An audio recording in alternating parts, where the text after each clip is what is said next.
Glória a Deus. Eu cumprimento a igreja com a paz do Senhor, amém? Amém. Louvado seja Deus. Abra sua Bíblia comigo. Evangelho que Lucas escreveu acerca de Jesus, capítulo 19, a partir do versículo 1.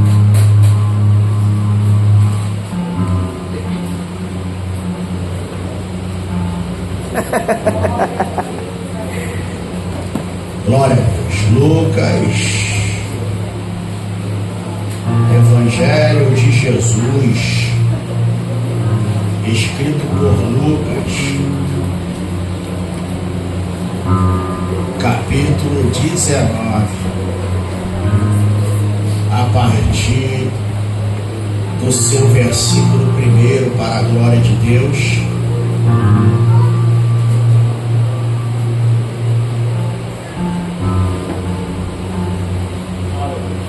Glória a Jesus. Todos acharam, amém? Amém. Glória a Deus. Diz assim o texto: e tendo Jesus entrado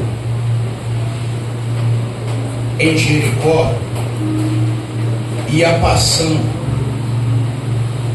e eis que havia ali um homem chamado Zaqueu, e era este o chefe dos publicanos, e era rico, e procurava ver quem era Jesus, e não podia por causa da multidão, pois era de pequena estatura. E correndo adiante, subiu a uma figueira brava, um sicômoro, para o ver, porque havia de passar por ali. E quando Jesus chegou àquele lugar, olhando para cima, viu e disse-lhe: Zaqueu, desce depressa, porque hoje me convém pousar em tua casa. E apressando-se, desceu e o recebeu alegremente. Eu tinha uma tradução que diz: e o recebeu gostoso. A minha tá assim, pastor. Glória a Deus. Ai, viu? Eu tinha uma tradução que dizia assim, eu tenho várias traduções, mas dizia: recebeu gostoso.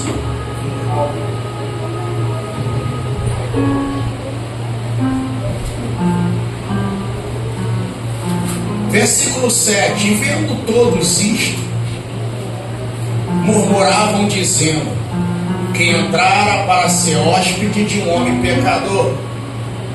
Levantando-se Zaqueu, disse ao Senhor: Senhor, eis que eu dou aos pobres metade dos meus bens, e se na alguma coisa tenho defraudado alguém, o restituo quadriplicado. E disse-lhe Jesus: hoje veio a salvação a esta casa, pois também este é filho de Abraão, porque o Filho do Homem veio buscar e salvar o que se havia perdido. Eu não sei se você, como a gente diz, pegou a visão. Jesus, ele não veio apenas salvar, ele veio buscar os que haviam perdido. Tome o seu assento, em nome de Jesus. O texto que acabamos de ler,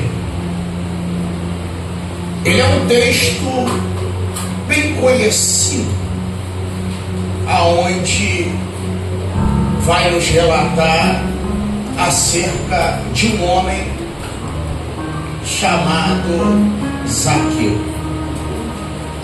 Como eu sempre gosto de traçar uma introdução para que os irmãos possam ter uma compreensão melhor acerca do assunto. Então, primeira coisa que a gente tem que entender, porque quando fala de Jericó, automaticamente, seja sincero, o que é que vem na sua mente? Uma cidade que as muralhas eram altas, os muros caíram, o povo odiando, o povo destruiu tudo que havia nela e haviam queimado. Só que na realidade, no tempo de Jesus, havia duas Jericó. Eu disse quantas Jericó? Duas Jericó. A Jericó antiga, que foi destruída por Josué e depois levantada por uns dos oficiais do pai de Acabe. Os irmãos são sabedores, ou alguns sabem, que houve uma maldição ali liberada.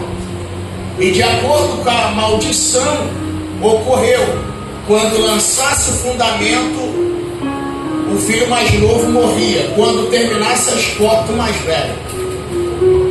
E isso aconteceu. Só que, no tempo de Jesus, Herodes ele construiu uma segunda Jericó, que na realidade o espaço geográfico é praticamente o mesmo, só que se difere pouca coisa a distância de uma para outra. Eu não sei se os irmãos aqui já se pegaram quando leram o texto, porque quando você lê acerca do cego de Jericó, existe uma expressão que diz que Jesus estava entrando. Glória a Deus. E existe outra que diz que Jesus estava saindo. Aleluia. E quem não tem a compreensão fica assim, quem que errou? Porque um está dizendo que entrou, outro está dizendo que foi saindo. Na realidade ninguém entrou. Porque na realidade o escritor ele não está explicando ponto a ponto. Mas Jesus ele poderia estar saindo da antiga e entrando na nova. Ou entrando na nova e saindo pela mesma. Dava o mesmo. O importante é que era em Jericó e quem estava cego viu.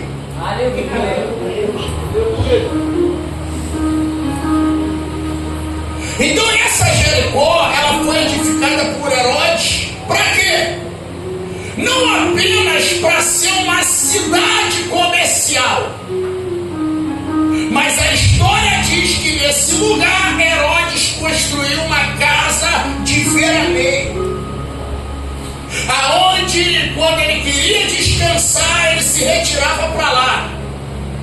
Só que nós temos um detalhe aqui, eu não vou estender na introdução para não ficar cansativo. Mas esse trajeto, tanto de Jerusalém para Jericó, quanto para Jericó para Jerusalém, é um trajeto perigoso. Aleluia. Por quê, pastor? Lucas capítulo 10, quando Jesus conta a parábola do samaritano, por que ele diz que Jericó, o homem estava descendo? Porque Jerusalém sempre ficou em cima. Não, você não entendeu. Eu vou repetir. Jerusalém sempre ficou em cima. Pastor, como assim? Até João, quando viu a nova Jerusalém, dispensa.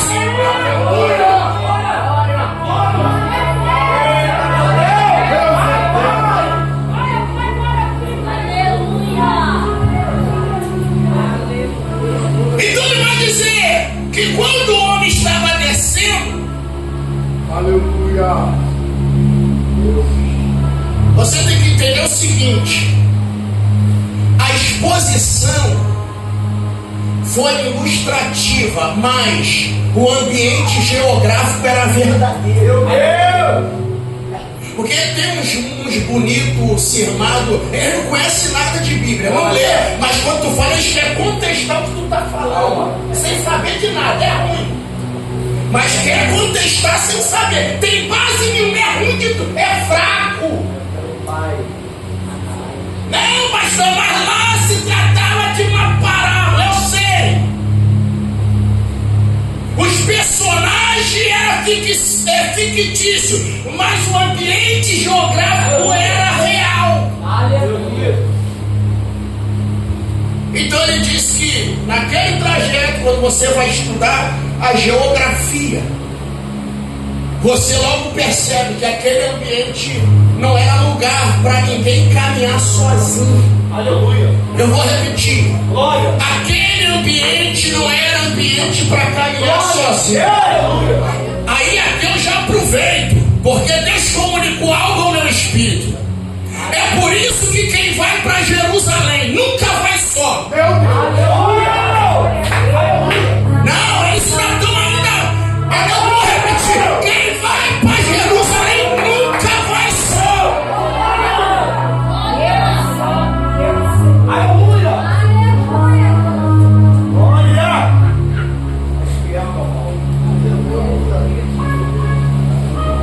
Pastor, eu não entendi. Depois te explico isso, né? Então, Jericó era uma cidade comercial. Até porque, vamos ser sinceros, você é inteligente. Você acha que alguém vai parar para pedir? Eu vou usar aqui um exemplo. A estrada que liga o quebra-coco com a linha do trem, ou melhor, da linha do trem para o Rio Douro.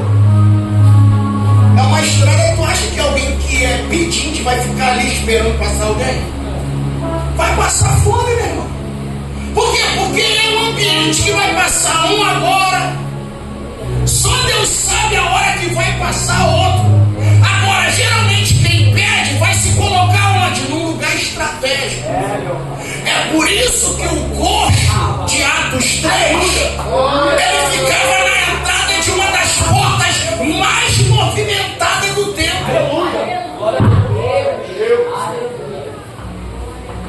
Então, por se tratar de uma cidade comercial, então o cego de Jericó, ele se colocou num ponto estratégico para poder pegar tanto quem entrava, tanto quem saía. Eita.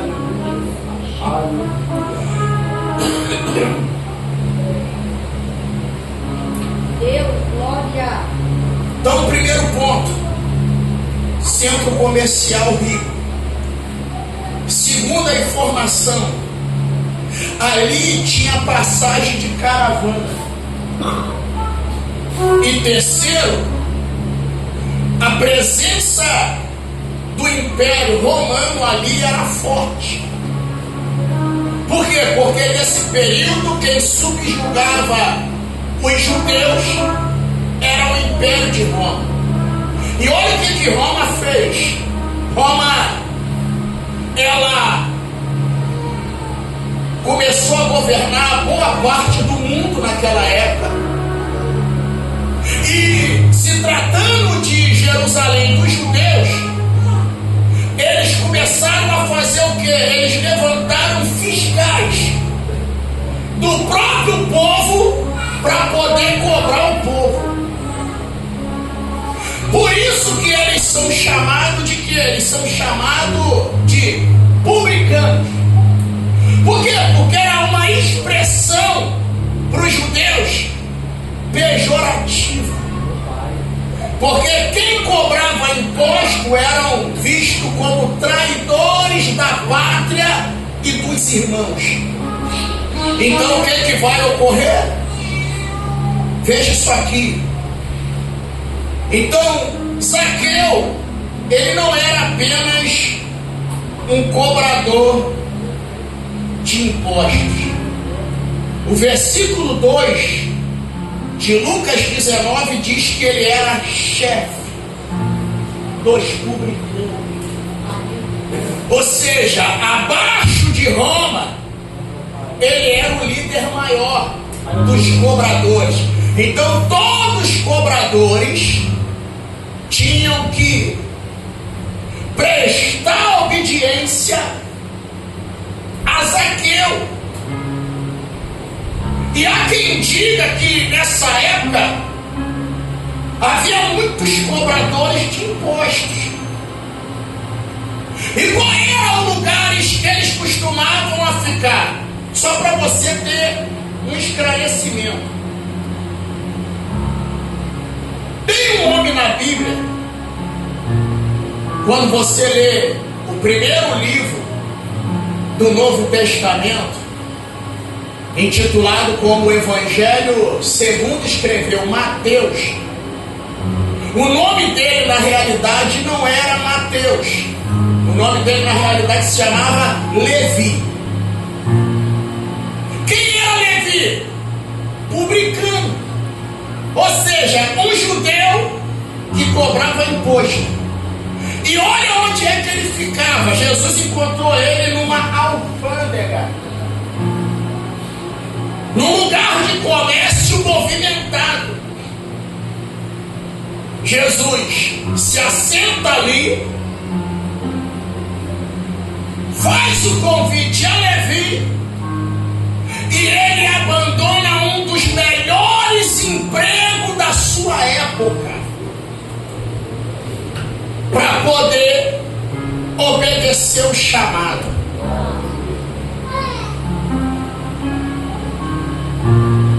Pastor, por que eles cobravam impostos dos judeus? Grave isso aqui. Aonde tiver dinheiro circulando,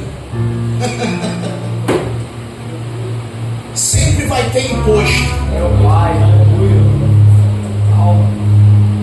E aonde tem imposto, sempre vai ter alguém cobrando. E todos aqueles que cobram serão odiados. Por quê? Porque geralmente os cobradores de imposto, eles não eram pessoas honestas.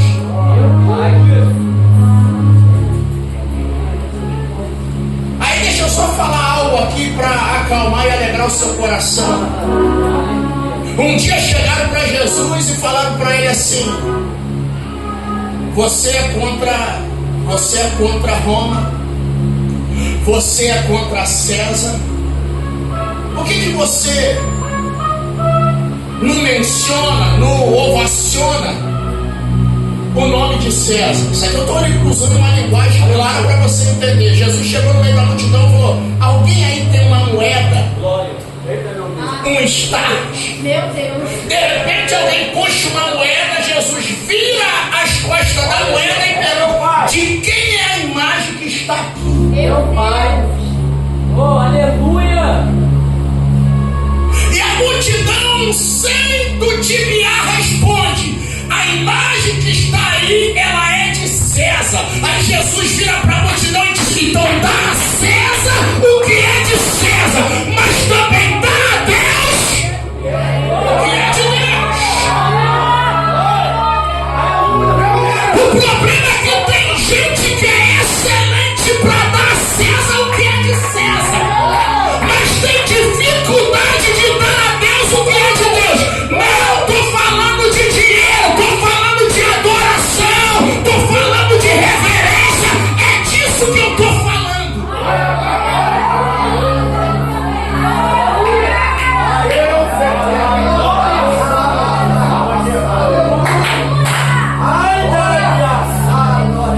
Dai a César o que é de César e dá a Deus o que é de Deus. O dia que eu li esse texto eu fiquei encantado. Glória a Deus. Eu falei para você que a imagem que está na moeda, ela era de quem? No 3 você responde: 1, 2, 3? Tá para melhorar? 1, 2, 3? Sabe o que eu entendi ali?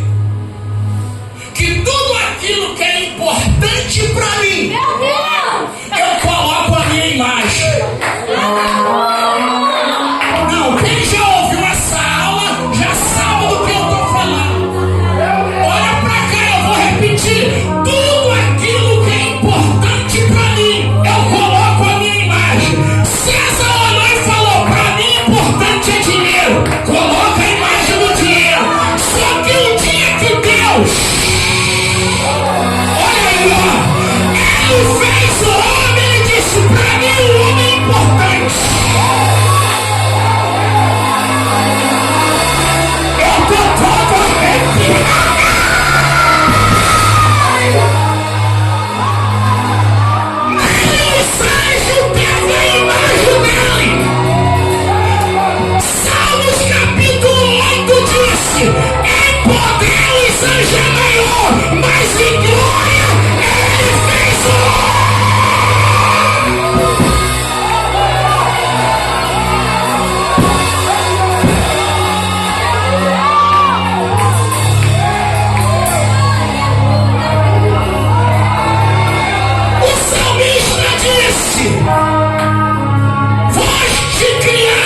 Parece que eu vejo Deus olhando e dizendo assim: os anjos são importantes. Meu Deus! Mas eu não vou colocar a minha imagem neles. Quando eu prego sobre isso, eu falo sobre os 5 tipos de filhos: filhos criados, gerados, formados, eleitos e adotados. Depois eu te passo a senha, que foi muito rápido. Quando ele criou os anjos, ele falou: nenhum anjo vai ter a minha imagem. Agora, o dia que ele desceu na terra, olhou para a terra e viu uma coisa chamada pó. E um dia eu estava estudando biologia. A ciência, ela não descobre nada, ela só confirma o que a Bíblia já nos informa. Aí eles falaram assim, ó: em todos os planetas, até na Lua, nenhum pó tem célula viva. Aí eles chegaram à seguinte conclusão: o único lugar que o pó tem células vivas se chama planeta Terra. Eu falei: isso aí eu já sabia desde o dia que eu li Gênesis. Aleluia! E para quem gosta de Bíblia, Paulo, ele usou um código. Ele disse assim, ó: quando a última trombeta tocar, os que dormem em Cristo, sabe o que ele está dizendo? O único lugar da terra que tem células vivas no pó, ele vai ter que formar. Ele vai ter que formar o corpo do pó da terra, porque aquilo que é mortal vai ter que vir à realidade para receber um mistério. Qual? A imortalidade.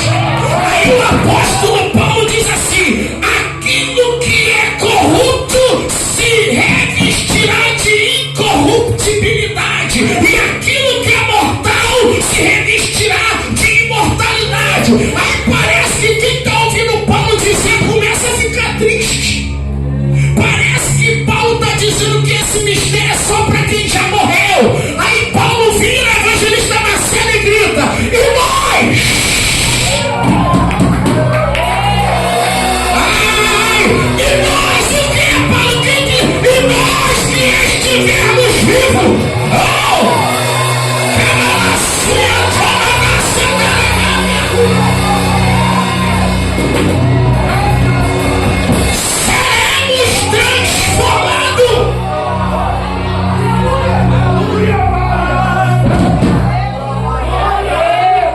Algumas traduções diz abrir e fechar. Na realidade é um piscar de olhos, que a ciência, uma matemática diz que é 7 milésimos de segundo.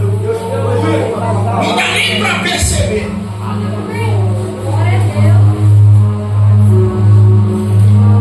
Então vamos lá.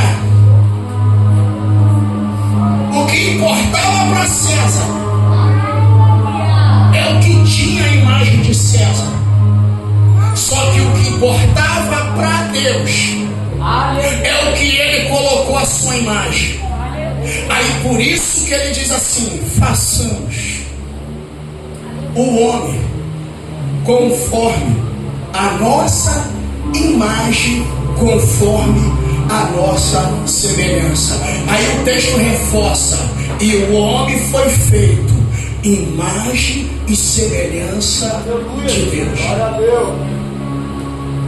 Só que Satanás, ele almejou isso. Eu estou dando uma introdução, não saí do texto, fica tranquilo. Ele falou: não é possível alguém que é menor do que eu em força Meu Deus. receber o que eu tenho força, não recebi. Oh, aleluia. Não, eu vou te explicar isso aqui. Quando eu prego, dou aula sobre os anjos,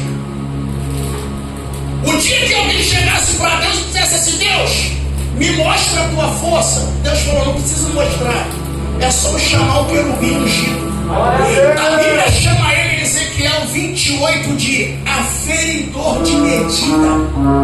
Aí eu vou usar aqui um termo técnico da ciência. Uma vez eu falei brincando na frente de uma enfermeira, ela me corrigiu. Eu falei só para ver se tu estava ligada. Eu falei assim: tem como você medir a minha pressão, tirar a minha pressão? Ela falou: pressão não se mede e nem se tira, se afere.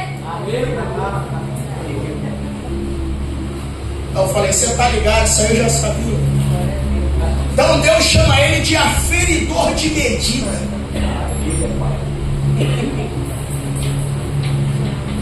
Ainda tem um negócio aí que me deixa com ponto de interrogação. Por quê? Porque a Bíblia diz que o homem mais sábio da terra foi quem? O homem mais sábio da terra foi quem? Aí no versículo 4, mais ou menos, Deus diz assim: foste criado e mais sábio do que Daniel foste. Outro dia eu te explico isso aqui. Por que ele não falou que era mais sábio do que Salomão? Glória a Deus. Aleluia. Porque eu vou te explicar isso aqui rapidinho para a gente voltar para o tempo. Porque a sabedoria de Salomão era terrena. Foi dada por Deus, mas aplicada na terra. O que Salomão fez? Mais de 1000 provérbios. Deu nome a não sei quantas plantas. Criou não sei quantos cânticos. Decifrou não sei quantos enigmas. Agora, Daniel não decifrava enigma da terra. Meu Deus.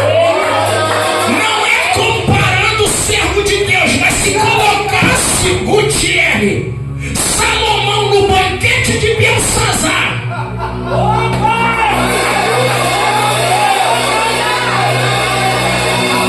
e alguém perguntasse: ô sábio Salomão, o que está escrito ali na parede? Salomão ia olhar e falar: eu sei provérbio, sei de botânica, mas de mistério do céu não é comigo. Aí vem Daniel, a Bíblia diz: e ele tinha o Espírito de Deus e de excelência. Quando ele bateu o olho, Jeová logo gritou: fala pra ele, Daniel, mene, tekel passim, pesado poste na balança e achado em falta foste.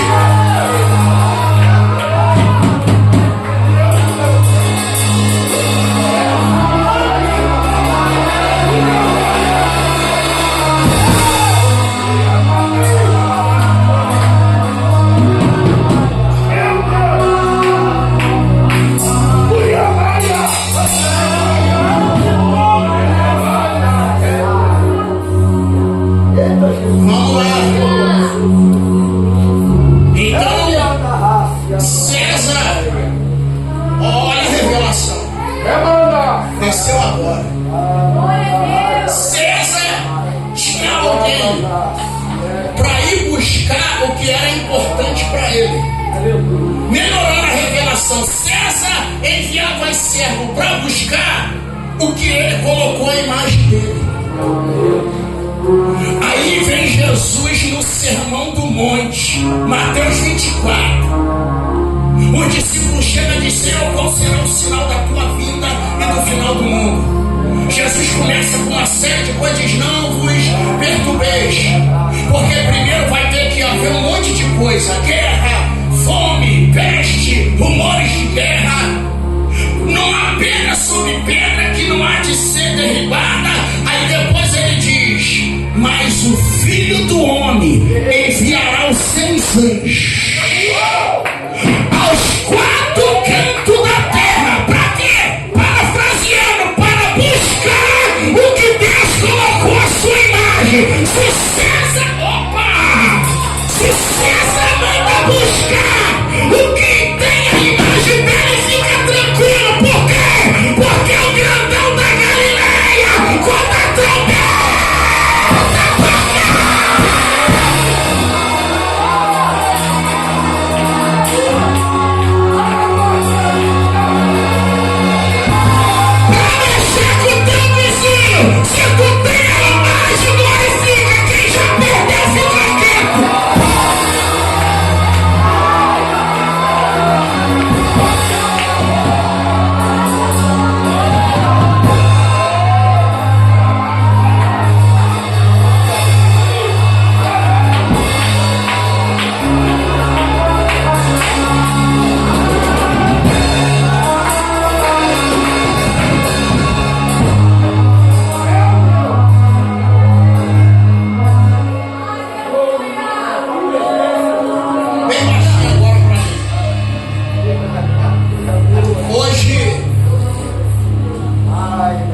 Eu levantei pela manhã com mal-estar. Aí minha esposa chegou e falou: amor, Carol mandou mensagem. Aí eu ainda estava ainda com a dor de cabeça, enjoado. Eu falei: vou lá. Peguei, entrei no carro, peguei minha mulher e fui. Cheguei lá no novo lar do Gabriel. Quando estava todo mundo conversando, eu estava conversando com a mãe dele. E eu descobri coisas preciosas, irmão. A família dele foi pastoreada por Daniel Berg e Bruno Vigre, os descendentes de tua mãe, o avô dela. Glória a Deus. Ela falou: o último irmão do meu pai morreu, deve ter uns 2 meses, com 90 e poucos anos.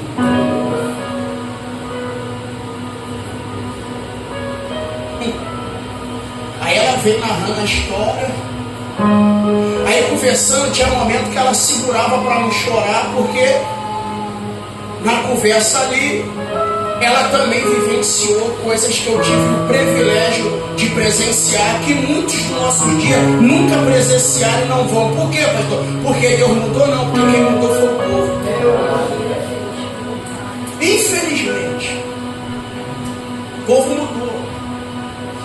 Aí nisso, conversa vai, conversa vem, toda hora o olho dela lacrimejava e ela batia na mesma tecla: pastor, eu preciso fazer algo para Deus.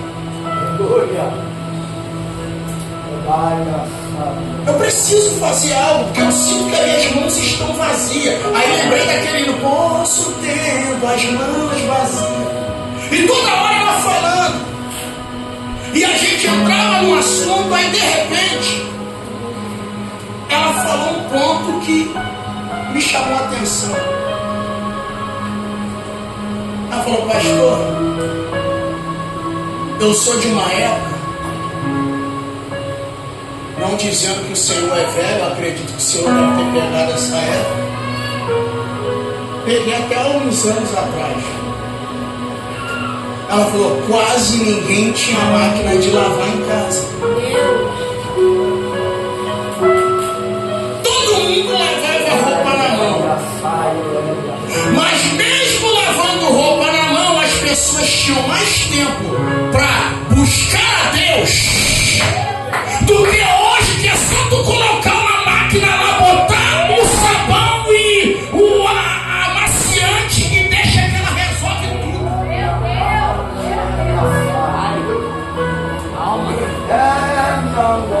Parece que hoje a gente tem mais facilidade, mas parece que o tempo é mais corrido.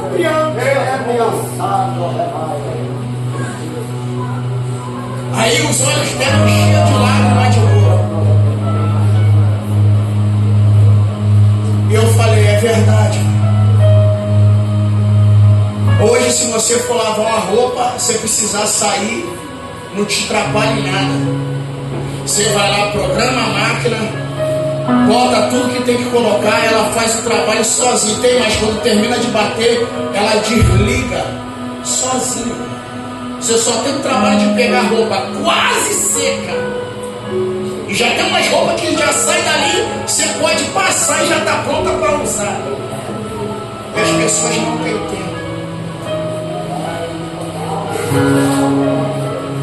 Aí eu falei: é porque eles não estão percebendo. A mesma estratégia que Faraó usou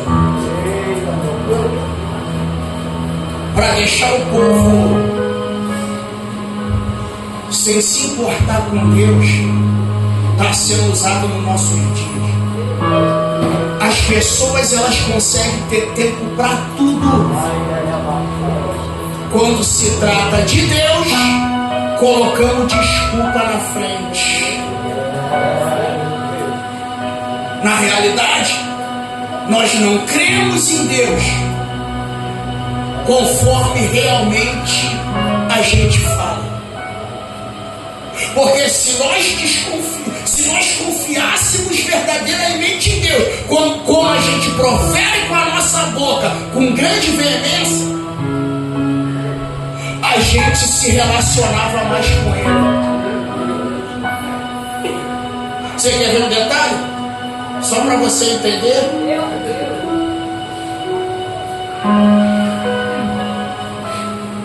Sabe qual seria a desculpa que alguns dariam? Pastor, mas eu estou errado nisso? Não. A tua visão que está distorcida. Porque diz assim, não, pastor, eu não me envolvo porque se eu não trabalhar eu não como. E se o mosquito da dengue te picar? Contaminado. Aí você vê um inseto que um vento leva, consegue levar alguém de estrutura para sepultura. Só que a gente sempre está dando desculpa. E o sistema, meu irmão, está empurrando isso para frente. Porque a gente está dizendo para Deus o seguinte: se eu não me esforçar, o alimento não vem. E se tu morrer, coisa ruim? Fala para mim. E se ficar aleijado, faz o que da vida? Ainda vai depender de alguém para te limpar. Pesado isso, né? Aí me faz lembrar de Jesus. Jesus falou assim: é duro esse discurso, quem pode ouvir? Pastor, eu estou errado de trabalhar? Não, deve. Eu não posso mudar o foco, porque o meu foco é Deus. Porque se Deus tirar a mão, amanhã você nem levanta.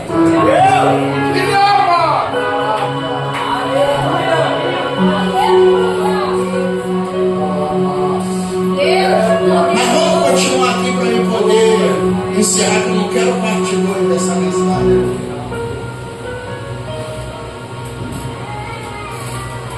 Então eu falei para você que onde tem dinheiro tem imposto. Onde tem imposto tem alguém cobrando. E onde tem alguém cobrando, vai ter alguém que vai ser odiado. Então, os cobradores de impostos, chamados de publicanos, eles eram odiados pelos judeus. Aí eu vou só frisar aqui para você poder entender isso aqui. Quem aguenta me ouvir mais 10, 15 minutos diz amém. Amém. Então escute isso aqui. Eu falei para você, eu li com você Lucas 19, versículo de número 2, que Zaqueu era chefe dos publicanos. E ele também era rico.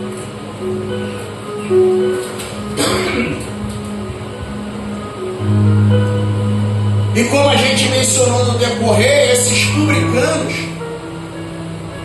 eles defraudavam o povo. Tinha uns que cobravam a mais, tinha uns que cobravam e não repassavam para Roma. Parece o nosso dia, né?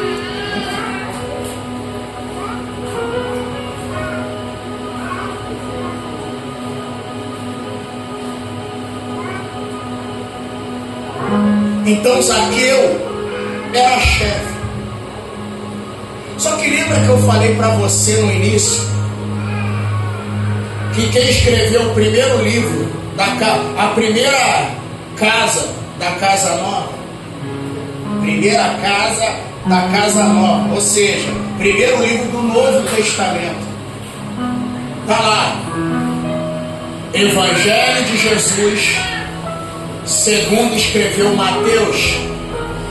Você lembra que eu falei para você que Mateus, que se chamava Levi, era cobrador de impostos? Se ele era cobrador de impostos e ele era judeu, quem era que era o chefe dele mesmo? Não ouvi quem era o chefe dele mesmo? E você acha que isso nunca gerou um ponto de interrogação na mente de Zaqueu? Como é que alguém que tem o posto que tem, o salário que tem, abandona tudo para seguir alguém que aparentemente não tem nada?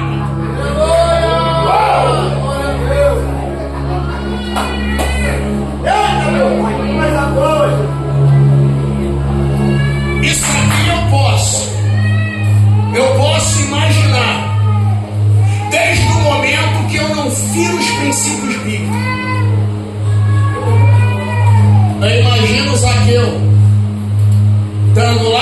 secretaria da fazenda, chegando alguém com um saco na mão e alguns cadernos, blocos de anotação, dizendo assim: a partir de hoje eu me demito. Eu não sei se você já passou por isso, mas já conheci pessoas que foram afrontadas, que quando Deus chamou para um estreito, quem ficou ouvindo da situação disse: agora tu vai passar fome. Porque quem tem mentalidade de escravo não consegue compreender a dimensão da renúncia de quem obedece a chamada. Quem não confia diz logo: agora vai ficar de canequinha. Não, vou melhorar, como diz lá na roça, vai ficar de pires na mão, pedindo e de porta em porta. Só que deixa eu te falar um negócio. Aquele que chamou Zaqueu, não, vou melhorar isso aqui, você entende. O mesmo que mandou Pedro abandonar os peixes, o dia que chegou para pagar imposto e Pedro não tinha uma moeda, ele disse: se preocupa não. Pela minha linhagem, Pedro, eu estou isento. Por quê? Porque quando Saul fez a proposta, aquilo perdurou. Então todo descendente da família do rei de Judá era isento de imposto no reino.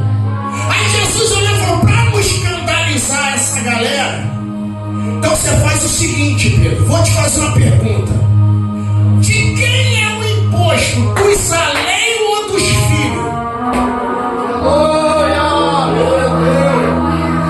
Pedro falou: dos saleiros. Aí Jesus olhou e falou: logo os filhos estão. Aí eu entendi porque Paulo, conhecedor da lei, ele disse que aqueles que estão em Cristo Jesus não andam segundo a carne, mas segundo o Espírito, não tem condenação. Vai pagar o quê?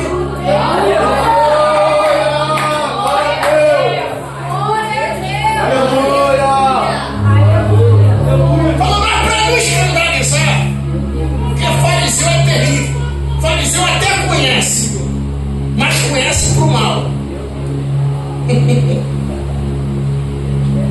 Ele vai lá.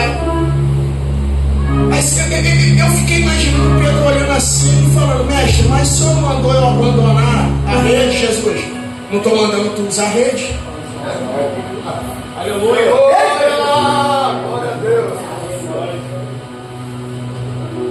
É mais ou menos Jesus dizendo assim: pega isso aí que está no teu bolso, bota numa vara, vai lá e joga. O primeiro que vier, você pega, você paga por mim e por ti. Não é para comer o peixe, é para soltar. Jesus está dizendo: o que vai trazer a bênção para você é o peixe. Então Jesus está dizendo: não mata o que te traz a bênção.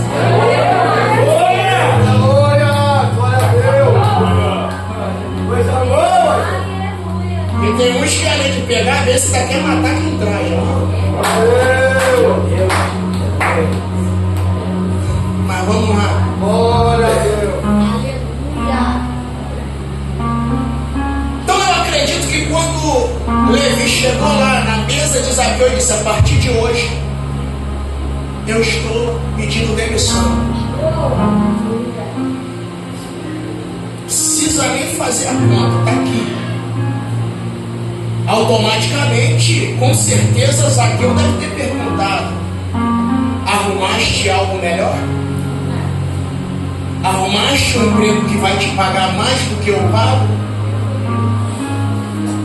A princípio eu acredito que Levi não tinha nem a resposta. Meu Deus. Ele só vai obter quando Pedro indaga Jesus. Como assim, Jesus? Pedro está olhando aquela movimentação e falou: peraí, mestre, pois não, Pedro? Deixamos tudo, pai, mãe, esposa, deixamos tudo para poder te seguir. Jesus olhou para ele e falou: fica tranquilo, Porque quem renuncia para me seguir, ele está falando nessa terra, vai ganhar 100 vezes mais. Largou para me servir 100 vezes mais. Parou aí, Jesus, não. E no porvir, a vida eterna. Aí ele olhou e falou: opa.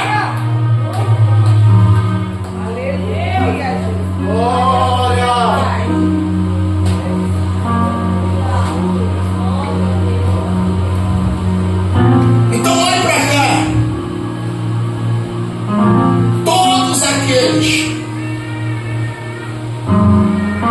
que estão envolvidos, meu irmão, seja qual círculo vicioso for, quando eles largam para poder servir a Cristo, quem faz parte daquele movimento se levanta um ponto de interrogação.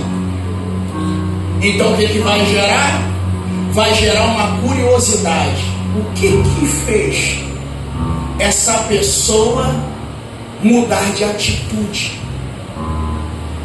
Aí por isso que você leu comigo. E havia um homem chamado Zaqueu.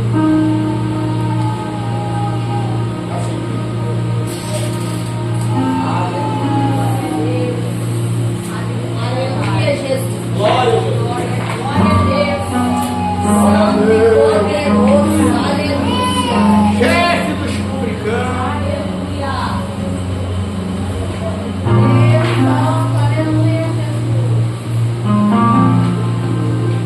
E a Bíblia diz que ele procurava ver quem é Jesus.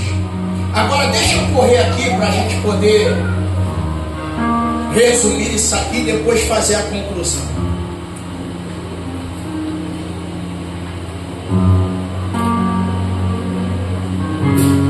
Então quem era Zaqueu? Zaqueu era um homem rico, sim ou não? Sim. Mas tinha um problema, era rejeitado. Não, vou repetir. Zaqueu era rico, mas era rejeitado. Porque dinheiro pode comprar pessoas, mas não compra amizade verdadeira.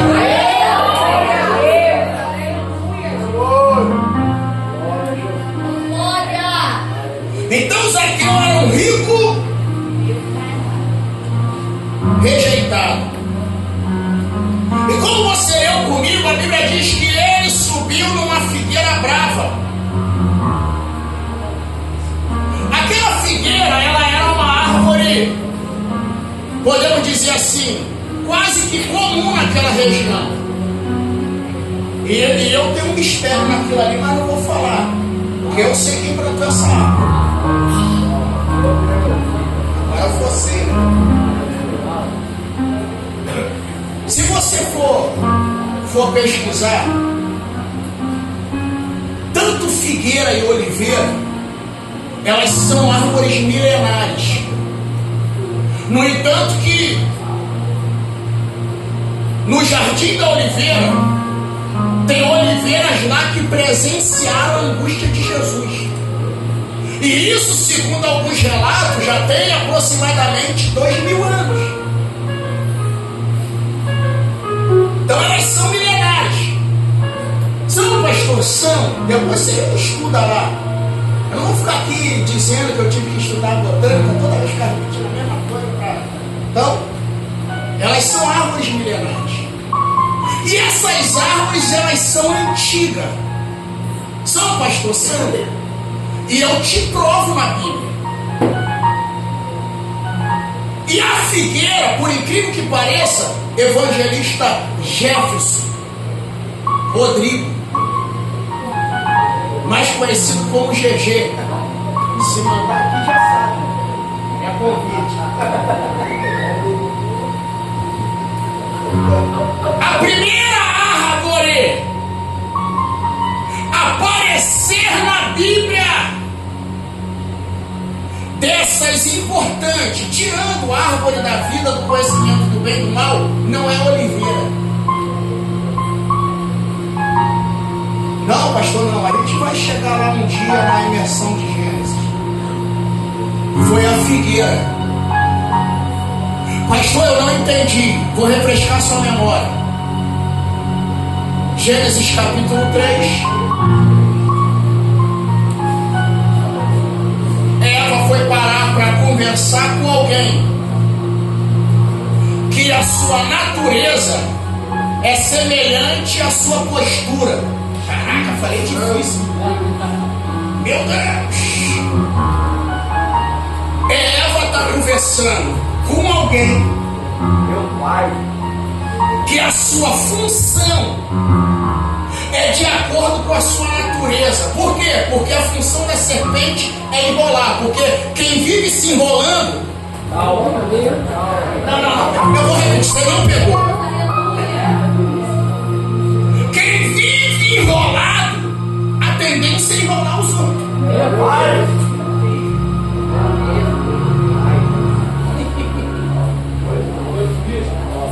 Pastor, eu não sabia, a serpente enrola. Pergunta sucuri, meu irmão, a jiboia. O abraço dele é mais forte do que o do urso.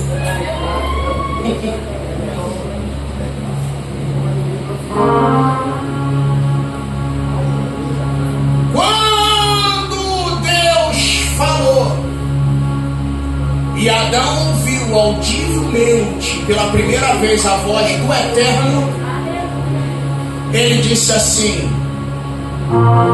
tive medo e me escondi, porque eu descobri que eu estava nu. Aí o texto diz logo após: e cozeram para si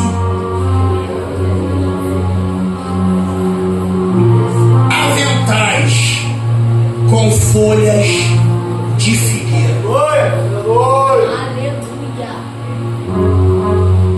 Não vou me deter nisso aqui, mas você sabe que uma das probabilidades de quem está nu, qualquer coisa serve para poder tampar sua nudez. Só que Deus não aprovou aquilo ali, porque Deus sempre tem uma vestimenta melhor para quem é santo.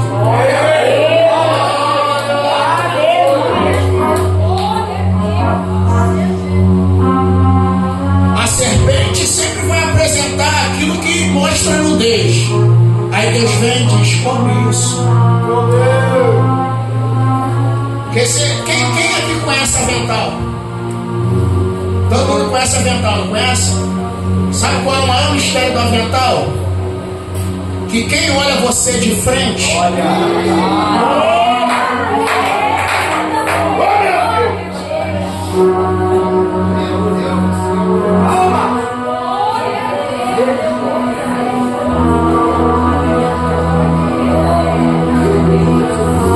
vou parafrasear, quem olha você de frente com avental parece que tu tá bem, mas quando te olhar pelas costas tá ruim.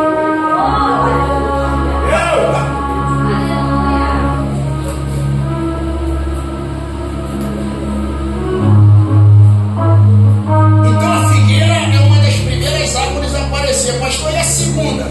Só vai aparecer no meio do dilúvio. E Noé soltou o corvo. Aí olha o corvo, a Bíblia diz: o corvo ficou dando volta.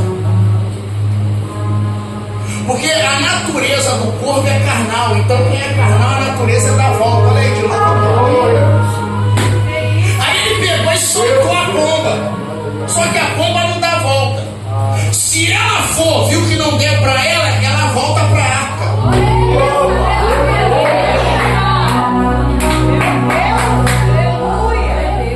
Na terceira vez ela volta. E volta o quê? Trazendo resultado.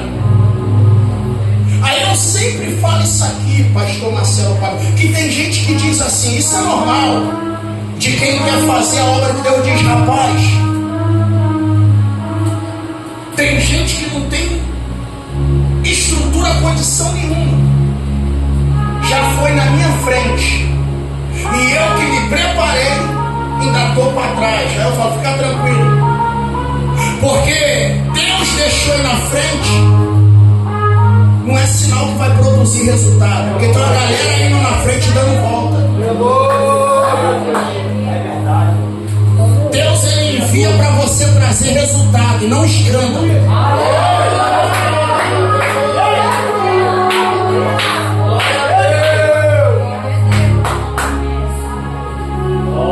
Aí ela volta trazendo um raminho de figueira. Aí Noé, pelo ramo, disse: as águas estão baixando. Aí dá um mistério, porque a figueira, ela produz a azeitona, que produz o azeite. Oliveira é símbolo de unção. Quem tem unção, ele sabe identificar quando a prova está diminuindo. Glória a Deus. Vamos lá, deixa eu terminar, que tem uma galera que pela cara, vocês estão correndo.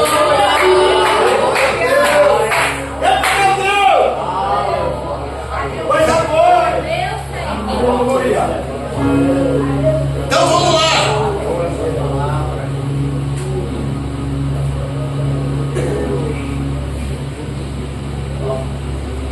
Analise comigo. Se Zaqueu era baixo, a Bíblia diz que ele era de baixa estatura. Para ele conseguir subir numa árvore sem escada, isso logo me veio à mente que os galhos eram baixos. Então, se os galhos são baixos, isso nos mostra que ela é de fácil acesso. Aleluia.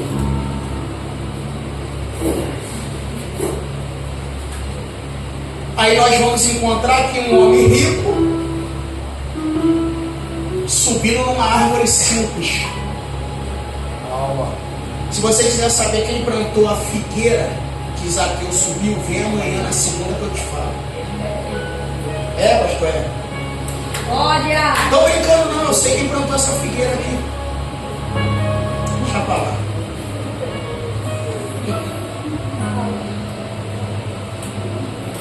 Então o que a gente aprende aqui? Sabe o que eu aprendo aqui? Porque imagine comigo, Roberto, um camarada rico,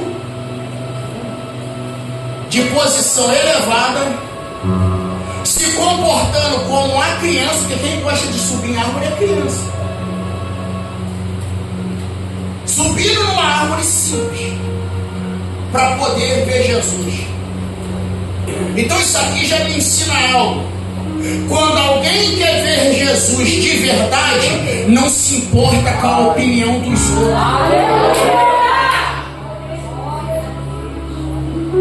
Porque se não aceita Jesus, o que é que vão falar de mim? Ah, tá, o leite, alecrim dourado.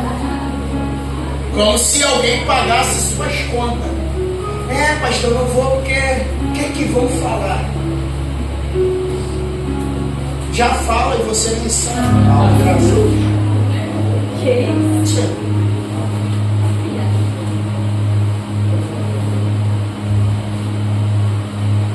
Só que aqui eu vou encerrar. Dá uma segunda parte. Vou ter que encerrar porque as horas não ajudam. O rolo é grande. Vou partir para a conclusão aqui.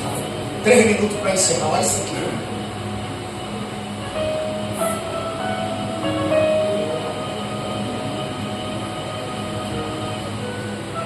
Zaqueu subiu na figueira com uma finalidade. Pastor, e qual era a finalidade? Ver Jesus. Cara, quando eu estava lendo isso aqui, eu viajei. Ó, estou partindo para os finais. Presta atenção. Cadê Mateus? Meu cameraman. Já se aproxima para encerrar o vídeo. Eu estou partindo para a conclusão. Olha isso aqui.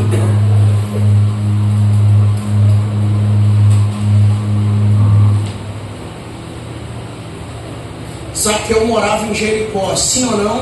Sim. Ele está saindo de casa, ó.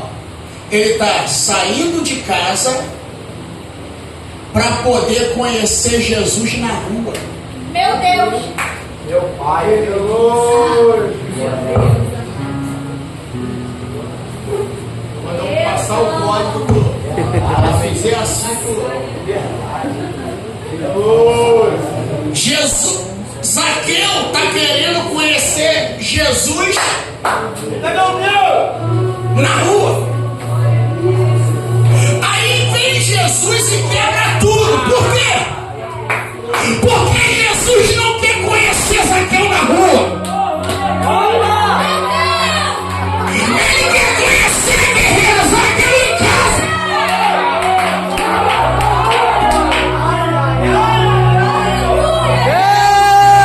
Arrepiou aqui.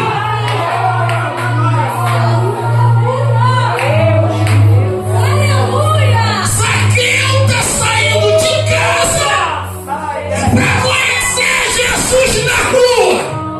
Jesus está tirando Zaqueu da rua para poder conhecer Zaqueu dentro de casa.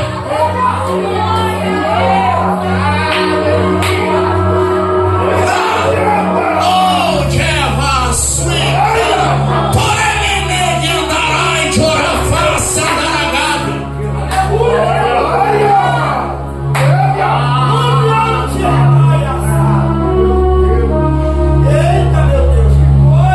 Zaqueu tá indo pra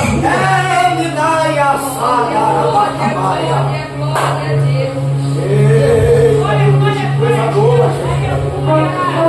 Aí quando Jesus está passando, isso aqui tem uma história. Porque não adianta você querer forçar texto que Jesus, ele sabia quem era Zaqueu porque ele era Deus. Não adianta que. Não, ele já quando ele sabia o nome do homem. Ele chama Zaqueu pelo nome. Não é porque de fato, de uma forma humana, ele conhecia. Porque o texto é claro: o Filho do Homem veio, primeiro, buscar. Segundo, salvar o que se havia perdido. Então, quando Jesus vira para ele e diz: Zaqueu, ó meu pai, olha isso aqui é forte.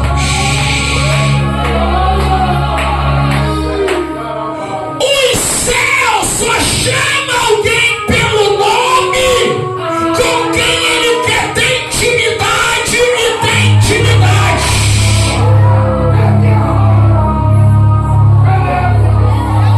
Só vai te chamar pelo nome quem te conhece. Quem não te conhece vai.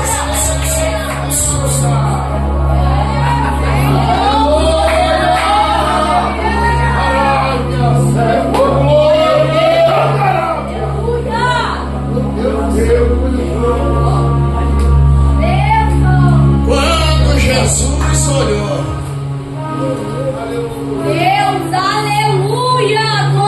Jesus está indo, que Zaqueu subiu e falou: desce. Eu tenho várias. Não é aplicação, é informação em cima de São. Eu tenho várias informações. A primeira, literalmente, aqui era uma sexta-feira e era 5h40 da tarde. Então, quando Jesus diz desce depressa, não é que Jesus tinha pressa, é que Jesus está dizendo: vamos embora que o sábado está chegando.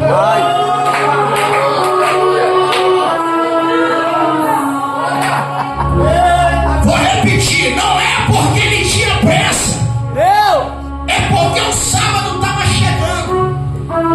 O sábado ele já tinha sido criado desde a fundação.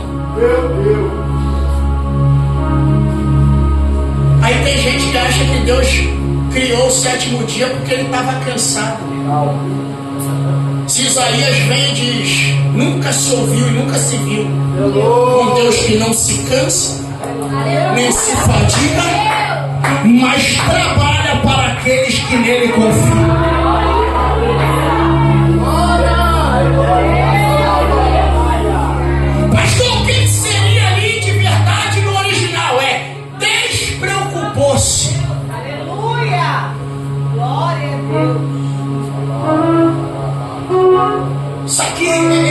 coisa que a mente humana não consegue absorver. E acredito que a maioria já fez essa pergunta. Se Deus sabia que o homem ia pecar, por que ele não interviu? Todo mundo faz, por que ele não interviu? Porque Deus dotou o ser humano com uma coisa chamada direito de escolha. Então é mais ou menos assim, desde o momento que foi me dado o direito de escolha, eu tenho que ter a plena consciência que tenho que lidar com as minhas escolhas erradas e as suas consequências. É mais ou menos Deus dizendo assim, não adianta querer me culpar pelas escolhas erradas que tu. Verdade, Jesus, aleluia. Glória a Deus. Aí Deus falou, eu vou ter que criar o sábado. Por quê? Porque o sábado foi visto por judeu de forma errada. Jesus veio no Novo Testamento e explicou. Enquanto para os judeus o sábado era dia de descanso, na graça, ou melhor, vou melhorar, na nova aliança o sábado representa a graça. Por quê? Porque no sábado não é dia de fazer nenhum esforço braçal. Se alguém fosse pego fazendo qualquer tipo de trabalho no sábado, a lei dizia, mata. Aí vem Jesus, cura no sábado, liberta no sábado, manda levar a cama no sábado.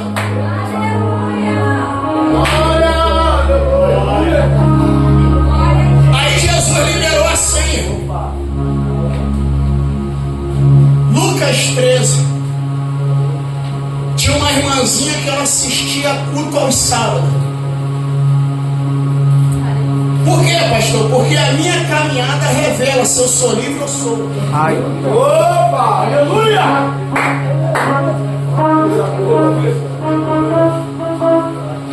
A irmãzinha ia pro culto no sábado, aqui ó. Meu Deus. Ai, aleluia. Deus, aleluia. Tá a irmãzinha indo no culto sábado, tadinha, não conseguia olhar pro céu para dar glória. Aí um dia que Jesus foi convidado para ler na sinagoga, ele bateu o olho e disse, é mais ou menos assim, olha a revelaçãozinha dele. Você aí, irmã, que está encurvada, vem aqui na frente.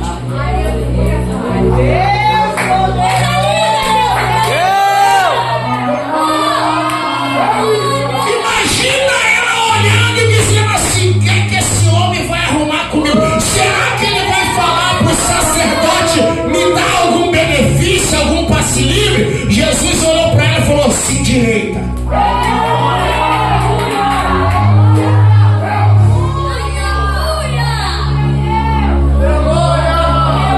Quando ela se endireitou, aí começou a galera, não pode, isso é sábado, não pode. Aí Jesus olha para eles e diz assim,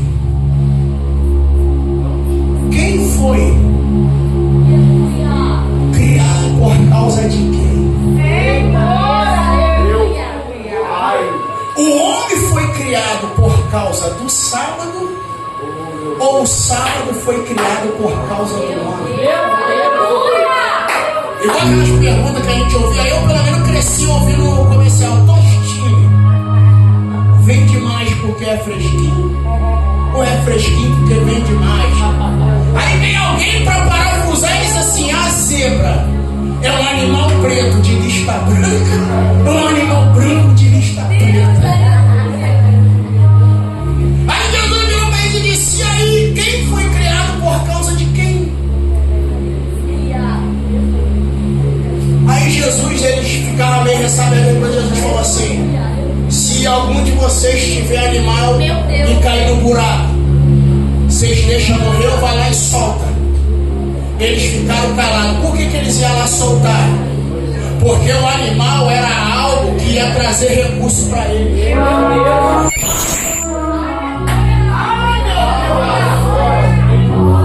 Então aquilo que me traz recurso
você.